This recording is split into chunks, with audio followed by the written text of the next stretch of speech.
أشرق دربي بالقرآن فشكرا يا رب. اللہ تعالیٰ کا قرآن بتاتا ہے کیا کہتا ہے وَلَنُذِيقَنَّهُمْ مِنَ الْعَذَابِ الْأَدْنَى دُونَ الْعَذَابِ الْأَكْبَرِ لَعَلَّهُمْ يَرْجِعُونَ.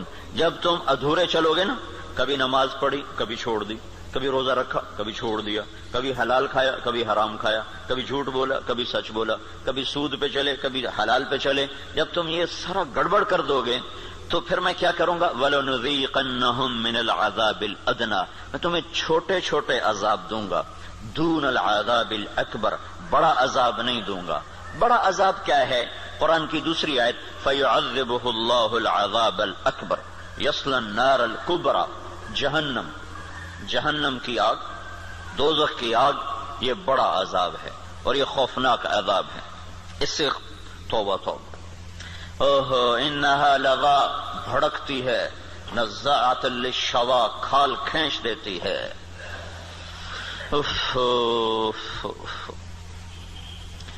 اللہ تعالیٰ کہہ رہا ہے میں چاہوں گا کہ تمہیں دوزخ میں نہ ڈالوں، یہیں صاف کروں.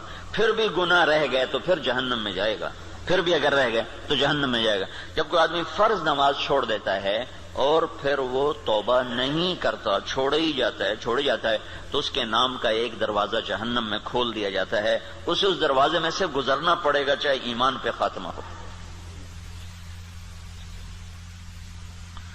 اللہ تعالیٰ کے نبی جب معراج پر گئے تو ایک جگہ دیکھا لوگ الٹے لٹکے ہوئے نا، تو ان کو نیچے سے آگ جلا رہی، ان کے پاؤں بندھے ہوئے رسے سے اور ان کو نیچے سے آگ جلا رہی. تو آپ نے پوچھا یہ کون لوگ ہیں؟ کہا جو روزہ نہیں رکھتے تھے. تو روزہ نہ رکھنا یہ تو مسلمان کے لیے، کافر سے تو روزہ مطلوب نہیں. ایک جگہ آپ نے دیکھا ایک آدمی لیٹا ہوا ہے تو ایک فرشتے کا ہاتھ میں پتھر ہے بہت بڑا، اس کے سر کے اوپر مارتا ہے، اس کا سر کیما ہو جاتا ہے. پتھر دور جا گرتا ہے، وہ پتھر اٹھانے جاتا ہے، واپس آنے تک اس کا سر ٹھیک ہو جاتا ہے، وہ پھر اس کے سر پہ پتھر مارتا ہے، وہ پھر قیمہ ہو جاتا ہے. تو آپ نے پوچھا یہ کون ہے؟ کہ یہ وہ جو عشاء کی نماز پڑھے بغیر سو جاتا تھا، جو عشاء پڑھے بغیر. اور لاکھوں کروڑوں مسلمان ایک نماز بھی نہیں پڑھتے، عشاء کی کیا بات ہے، ایک بھی نہیں پڑھتے. تو بڑا عذاب آگے کا ہے، بہت خوفناک ہے، بہت خوفناک. آگے آپ گئے تو آپ نے دیکھا ایک آدمی کا پیٹ ہے جیسے گنبد ہوتا ہے، گنبد کی طرح بڑا پیٹ ہے. اس پیٹ کے اندر سانپ گھسے ہوئے ہیں اندر، اور اس کو اندر سے ڈس رہے ہیں. اس کی چیخ و پکار ہے. تو آپ نے کہا یہ کون ہے؟ کہا یہ سود کھانے والے. تو بڑا عذاب آگے ہے، زلزلہ، دشمن کی چڑھائی، دشمن کے ہاتھوں قتل، دریاؤں کا سوکھ جانا، بجلی کا ختم ہو جانا، محبتوں کا اٹھ جانا، برکتوں کا اٹھ جانا، آپس کی لڑائیاں، قتل و غارت، بد امنی، مہنگائی. یہ ہے وَلَنُذِيقَنَّهُمْ مِنَ الْعَذَابِ الْأَدْنَى، چھوٹے چھوٹے عذاب دوں گا، دون العذاب الاکبر، بڑا نہیں دوں گا. لعلہم یرجعون، شاید تم مسجدیں بھر دو اور تم توبہ کر لو اور تم اللہ کے سامنے جھک جاؤ اور تم اللہ کو منا لو اور اللہ کے نبی کے طریقوں پر آ جاؤ. تو ما یفعل اللہ بعذابکم ان شکرتم وآمنتم وکان اللہ شاکرا علیما. اللہ تعالیٰ فرماتا ہے تمہیں سزا دے کے مجھے کیا خوشی ہوتی، تم انسان بنو، جو کہتا ہوں کرو، جس سے روکتا ہوں چھوڑو. تو میں تمہیں عذاب دے کے مجھے کوئی خوشی نہیں ہے، لیکن تم میرے مان کے چلو، میرے بن کے. آپ 5000 تنخواہ دے کر اگلے کی کھال اتار دیتے، ذرا سا گڑبڑ کر دے تو اس کی ماں بیٹی نہیں چھوڑتے. اور اللہ تعالیٰ سر سے لے کر پاؤں تک وجود دیتا ہے. ایک سیل ساری دنیا مل کے نہیں بنا سکتی. ایک سیل میں جو جہان کام کر رہا ہے ساری دنیا عاجز ہے اس ایک سیل کا. صرف ایک سیل کا جہان سمجھنے سے دنیا کا انسان عاجز ہے. اور کئی کھرب سیلز جمع ہوتے ہیں تب اللہ ایک انسان بناتا ہے. ہر سیل میں ایک کائنات ہے جس کا نظام اللہ تعالیٰ چلاتا ہے. تو اس کے بعد اس کا اتنا حق نہیں ہے کہ میری مان کے چل، میری مان. اطیع اللہ واطیع الرسول، اللہ کی مانو اور اللہ کے رسول کی مانو، اپنی مرضی پہ نہ چل. اور پھر اس میں اللہ تعالیٰ ایک ہمارے ساتھ سودا کرتا ہے کہ عبدی انت ترید وانا ارید ولا يكون الا ما ارید فان سلمت لي فيما ارید كفيتك فيما تريد وان لم تسلم لي فيما ارید اتعبتك فيما تريد ولا يكون الا ما ارید. اے میرے بندے ایک تیرا ارادہ ہے، ایک تیرے رب کا ارادہ ہے۔ جو تو چاہتا ہے وہ اللہ کے ارادے کے بغیر نہیں ہو سکتا، جو اللہ چاہتا ہے وہ تمہارے بغیر کر دیتا ہے۔ تو ایک کام کرو، یہ اس چند روزہ زندگی میں جو میں کہوں کرتے جاؤ کرتے جاؤ کرتے جاؤ کرتے جاؤ۔ یہ نہ دیکھو کہ نفع کیا ہے نقصان کیا ہے، یہ دیکھو کہ اللہ کیا چاہتا ہے اور اللہ کا رسول کیا کہتا ہے، بس تم یہ کرتے جاؤ تو کیا ہوگا؟ کفیتک فیما ترید، جو تم چاہو گے میں کر دوں گا۔ وَإِن لَّمْ تُسَلِّمْ لِي فِيمَا أُرِيدُ، اگر تم نے یہ نہ کیا تو أَتْعَبْتُكَ فِيمَا تُرِيدُ وَلَا يَكُونُ إِلَّا مَا أُرِيدُ، تو پھر میں تمہیں تیری چاہتوں میں تھکا دوں گا، تو جو خوار کر دوں گا اور ہوگا وہ جو تیرا رب چاہتا ہے۔ تو ادھورے دین پر کیا ہوتا ہے؟ ادھورے دین پر ہاں اللہ تعالیٰ یوں کہتا ہے ضرب اللہ مثلا قریة كانت آمنة مطمئنة يأتيها رزقها رغدا من كل مكان فكفرت بأنعم الله فأذاقها الله لباس الجوع والخوف بما كانوا يصنعون۔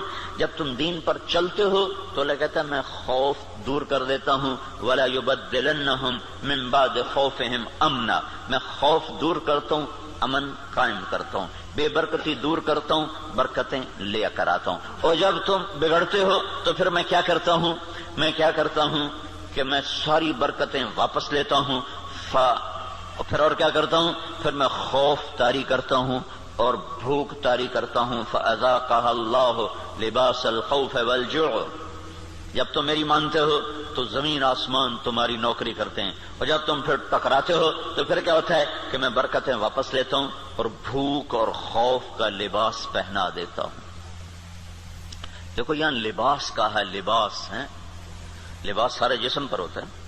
خوف دل کی کیفیت کا نام ہے اور بھوک پیٹ کی کیفیت کا نام ہے۔ صرف پیٹ میں بھوک ہوتی ہے اور سارا بدن بے قرار ہوتا ہے، صرف دل میں خوف ہوتا ہے اور سارا بدن بے قرار ہوتا ہے۔ اور اگر جسم کے ایک ایک رونگٹے میں بھوک پڑ جائے اور ایک ایک رونگٹے میں بھوک ڈال دی جائے اور ایک ایک رونگٹے میں اللہ تعالیٰ خوف ڈال دے تو پھر اس آدمی کا کیا حال ہوگا، یا اس معاشرے کا کیا حال ہوگا جس کے روئیں روئیں میں خوف اور بھوک کو ڈال دیا جائے۔ تو یہ اللہ تعالیٰ چھوٹے عذاب کی نشاندہی کر رہا ہے اپنی کتاب میں، اپنے قرآن میں، کہ جب تم نافرمانیاں کرتے ہو تو ظہر الفساد فی البر والبحر، زمین آسمان میں، بر خشکی اور تری میں، کبھی سمندروں میں موجیں اٹھتی ہیں، کبھی زمین کی برکتیں گم ہو جاتی ہیں، کبھی زمین کپ کپاتی ہے، کبھی پہاڑ لرز جاتے ہیں، کبھی آسمان بے موسم بارشوں پہ اتر آتا ہے، کبھی ہوائیں پاگل ہو جاتی ہیں، کبھی محبتیں مٹ جاتی ہیں۔ یہ کیوں ہوتا ہے؟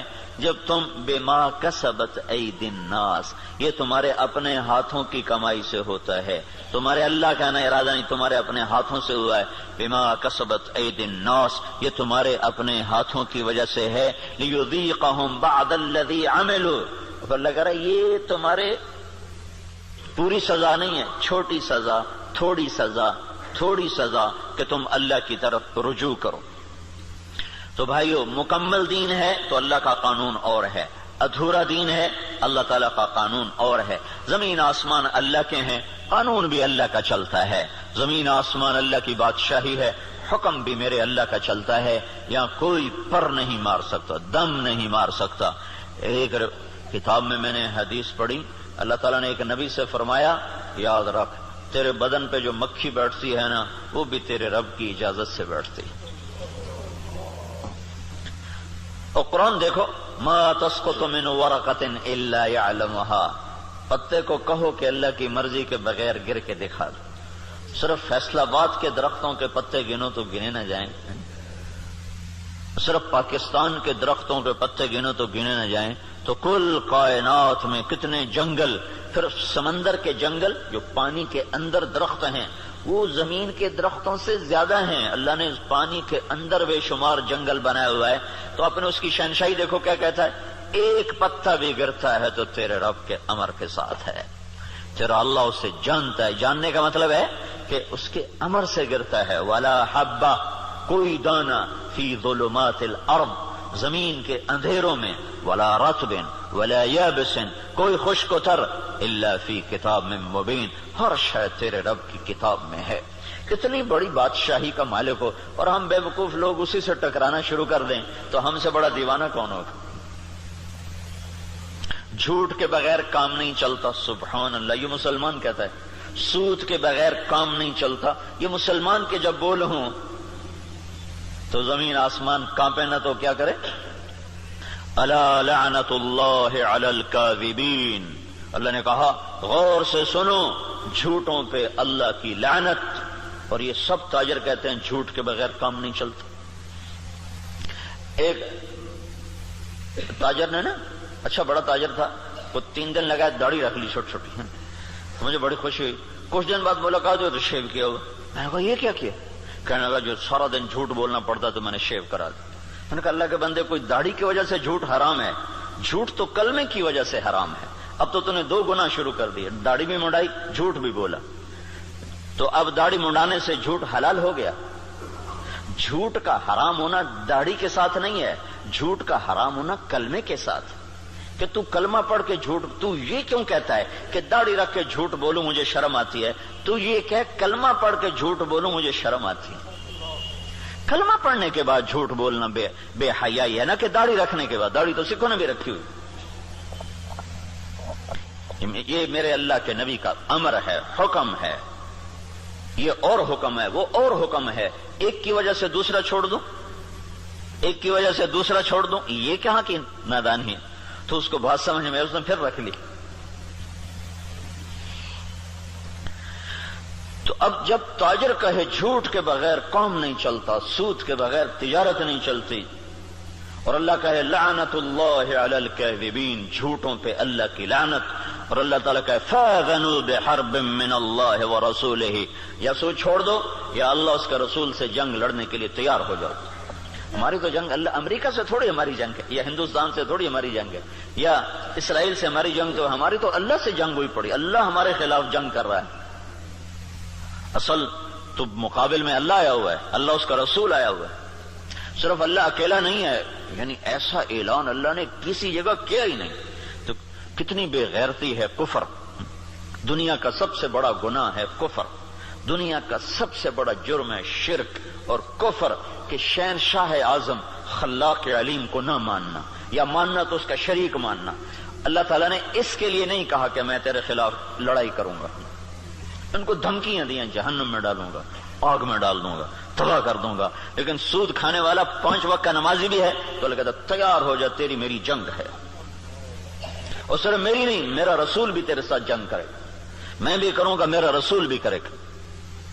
بڑا جگر ہے لوگوں کا جو اتنے بڑے اعلان کے بعد، اتنے بڑے اعلان کے بعد کہیں جی سود کے بغیر تو پھر کام نہیں چلتا.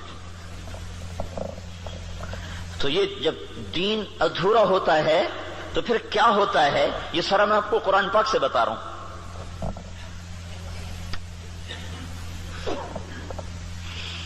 ہائے ہائے میرے بھائیو، اگر اللہ کے رسول کی ہمیں پشت پناہی نہ ہوتی تو اللہ کی قسم ہم بندر خنزیر بن چکے ہوتے. دعا دو اس مدینے والے کو جو اتنا رویا ہے. کوئی نبی اتنا نہیں رویا کہ اللہ کو جبریل بھیجنا پڑے کہ بس کر اتنا نہ رو. کوئی نبی اتنا نہیں رویا ہے. اور تمہارا نبی اتنا رویا ہے کہ ایک دفعہ نہیں سینکڑوں دفعہ جبریل آیا ہے، یا رسول اللہ، اللہ کہہ رہا ہے اتنا نہ رو. اور اس کو چھوڑو، قرآن کی گواہی سنو، قرآن کی جو قیامت تک پڑھا جائے گا، قیامت تک پڑھا جائے گا. اور ہر گھر میں ہے. حدیث پاک تو انہی کے گھر میں ہوگی جس کو تھوڑا حدیث کا علم ہے، لیکن قرآن تو ہر پڑھے لکھے ان پڑھ کے گھر میں ہوتا ہے. تو میرا اللہ قرآن میں اپنے نبی سے کہتا ہے فَلَا تَذْهَبْ نَفْسُكَ عَلَيْهِمْ حَسَرَاتٍ. میرا نبی، یہ انسانوں کے لیے اتنا نہ رو کہ روتے روتے تو خود ختم ہو جائے. یہ اگر ان کے آنسو نہ ہوتے اور ان کی دعائیں نہ ہوتی اور ان کا رونا دھونا نہ ہوتا تو اللہ ہم پر بھی ایسے ہی رندہ چلاتا جیسے پہلی قوموں پہ رندہ چلا، کہ بندر بنا دو، خنزیر بنا دو، پتھروں سے دبا دو، پانیوں سے بہا دو، ہواؤں سے اڑا دو. کر دیتا. اللہ کی ہم سے کیا رشتہ داری، کیا تعلق؟ ان اللہ لغنی عن العالمین. اللہ کا میں سب سے بے نیاز، سب سے غنی. سب سے پہلا رسول نوح علیہ الصلوۃ والسلام، اور 5 بڑے رسولوں میں ایک نوح علیہ السلام، ابراہیم علیہ السلام، موسیٰ علیہ السلام، عیسیٰ علیہ السلام، محمد صلی اللہ علیہ وسلم. 5 بڑے رسولوں میں 1,24,000 نبی اور رسول، 313 رسول، پھر 313 میں 5 سب سے اعلیٰ نمبر، ان میں سب سے بڑے محمد الرسول اللہ صلی اللہ تعالی علیہ وسلم ہیں۔ تو اللہ تعالیٰ نوح علیہ السلام سے اللہ نے کہہ دیا انی اعظک ان تکون من الجاہلین۔ اللہ اکبر، اللہ اکبر۔ نوح دوبارہ سفارش کی تو نبوت جا سکتی ہے، اللہ اکبر، حالانکہ اللہ نے لینی نہیں تھی، لیکن اللہ نے اپنی بے نیازی دکھائی ہے کہ میں نے تمہیں کہا تھا کافر کے لیے دعا نہ کرنا، کافر کے لیے دعا نہ کرنا، اور یہ کافر ہے، انہ لیس من اہلک انہ عمل غیر صالح فلا تسألنی ما لیس لک بہ علم انی اعظک ان تکون من الجاہلین۔ اس لیے تو نوح علیہ السلام قیامت کے دن کہیں کہ میں نہیں آج سفارش کر سکتا، میں نے اپنے بچے کے لیے دعا مانگی تھی، اور نوح علیہ السلام کو پتہ نہیں تھا کہ یہ کافر ہے، اگر پتہ ہوتا تو کبھی نہ مانگتے، اس لیے انہوں نے کہا لا تکن من الکافرین، اگر پتہ ہوتا تو کہتے لا تکن من الکافرین، انہیں پتہ نہیں تھا، وہ منافق تھا، کہا لا تکن مع الکافرین، مع اور من، مع کا مطلب تھا کہ تو مسلمان ہے، تو کافروں کے ساتھ کیوں جا رہا ہے؟ ان کو معلوم نہیں تو اس نے اپنا کفر چھپائے رکھا، اگر معلوم ہوتا تو پھر کہتے لا تکن من الکافرین، کافروں میں سے مت ہو۔ تو نے کہا نوح دوبارہ بات نہیں کرنی ہے، دوبارہ نہیں بات کرنی ہے۔ تو اللہ تو اتنا بے نیاز ہے، تو ہماری کیا حیثیت؟ یہ تو اس سے محمد مصطفیٰ سے اللہ نے پیار ہی ایسا کیا ہے کہ اس کے طفیل ہم بھی نبھ گئے، اور ہماری بھی لاٹری نکل آئی کہ اللہ نے ہمیں حضرت محمد صلی اللہ تعالی علیہ وسلم کا امتی بنا دیا، اور ان کی دعائیں بیچ میں حائل ہو گئیں، یا رب امتی امتی یا رب امتی امتی، آخر ایک رات آپ رو رہے ہیں اور کہہ رہے ہیں یا اللہ، ابراہیم علیہ السلام نے کہا تھا فَإِنَّهُ مِنِّي وَمَنْ عَصَانِي فَإِنَّكَ غَفُورٌ رَحِيمٌ، یا اللہ جو یہ آپ نے بات دہرائی قرآن کی آیت، پھر کہا یا اللہ عیسیٰ علیہ السلام نے تجھ سے کہا تھا ان تعذبهم فإنهم عبادك وإن تغفر لهم فإنك أنت العزيز الحكيم، اے میرے رب تو انہیں معاف کر دے، تو مہربان ہے، تو انہیں پکڑ لے تو رب ہے، عذاب دینا تجھے حق ہے، معاف کرنا بھی تیری رحمت ہے، تیری مرضی ہے۔ دونوں نبیوں نے کہا تیری مرضی، یا اللہ نہ میں ابراہیم کی کہتا ہوں نہ میں عیسیٰ کی کہتا ہوں، میں تو اپنی کہتا ہوں، یا رب امتی امتی یا رب امتی امتی یا رب امتی، یا اللہ میری امت کو معاف کر دے، یا اللہ میری امت کو معاف کر دے، یا اللہ نہیں کرنا پھر بھی کر دے۔ اور اتنا روئے کہ پھر جبریل کو آنا پڑا، یا رسول اللہ تعالیٰ پوچھ رہے ہیں آپ کیوں رو رہے ہیں؟ کہا جبریل مجھے میری امت رلا رہی۔ تو پھر اللہ تعالیٰ نے پیغام بھیجا سنردیک فی امتک، میں تجھے تیری امت کے بارے میں خوش کر دوں۔ یہ دعائیں بیچ میں حائل ہیں، ورنہ اللہ کو کیا پرواہ ہے۔